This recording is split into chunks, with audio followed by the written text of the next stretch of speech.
बिस्मिल्लाहिर्रहमानिर्रहीम। शुरू अल्लाह के नाम से जो बड़ा मेहरबान है। सामाईन, इमाम महदी अलैहिस्सलाम की ज़ात पाक पर एक और हदीस आपकी खिदमत में पेश करने जा रहे हैं। हदीस को शुरू करने से पहले हम आपकी खिदमत में कुरान पाक की सूरह कसस की एक आयत का तर्जुमा पेश करेंगे, जिसको आप बड़े गौर से सुनिएगा।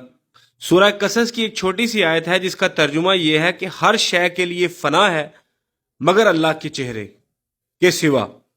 इमाम जाफर सादिक अलैहिस्सलाम से इस आयत के बारे में दरियाफ्त किया गया तो आप अलैहिस्सलाम ने फरमाया, क्या तुम्हारा ख्याल है कि हर शय हलाक हो जाएगी और सिर्फ अल्लाह ताला का चेहरा बाकी रहेगा?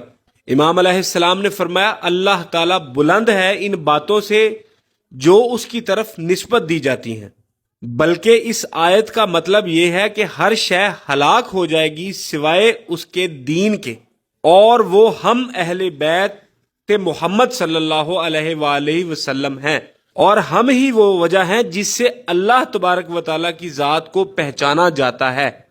फिर आप अलैहिस्सलाम ने फरमाया कि और अपने बंदों के दरमियान से उसको उठाता है जब तक उसकी रुबा मौजूद हो। सहाबी कहता है कि मैंने पूछा कि रुबा किसे कहते हैं? आप अलैहिस्सलाम ने फरमाया, हाजत। बस जब बंदों में हुज्जते खुदा की हाजत खत्म हो जाएगी तो अल्लाह हमको उठा लेगा, फिर जो पसंद करेगा वो होगा, यानी क़यामत आ जाएगी। तो सामईन, ये आयत जो मैंने आपके सामने इसका तर्जुमा रखा और उसके बाद फिर इस आयत की तफसीर भी इमाम जाफर सादिक अलैहिस्सलाम से आप तक पहुंचाई, लफ्ज ब लफ्ज जो हदीस के थे वो आपको बता दिए। अब हम इसका थोड़ा सा तशरीह की तरफ आ जाते हैं कि आयत में अल्लाह ने कहा था कि हर शय तबाह हो जाएगी सिवाय अल्लाह के चेहरे के।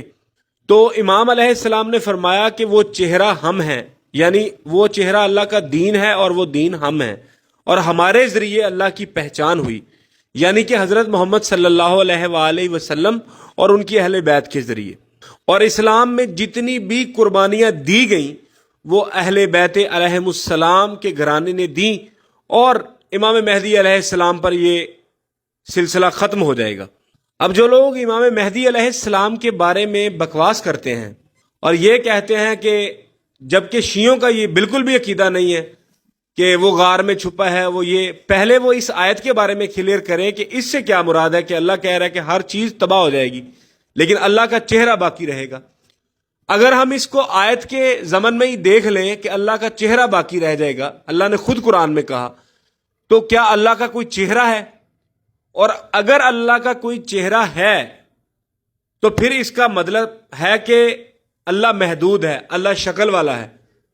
और जो चीज़ महदूद हो जाए या किसी चीज़ की निस्बत अल्लाह की तरफ दे दी जाए तो वो तौहीद से और खुदा की वहदानियत से बाहर हो जाती है, और ऐसा करने से और ऐसी सोच रखने से भी इंसान जो है वो अब इस्लाम से खारिज हो जाता है।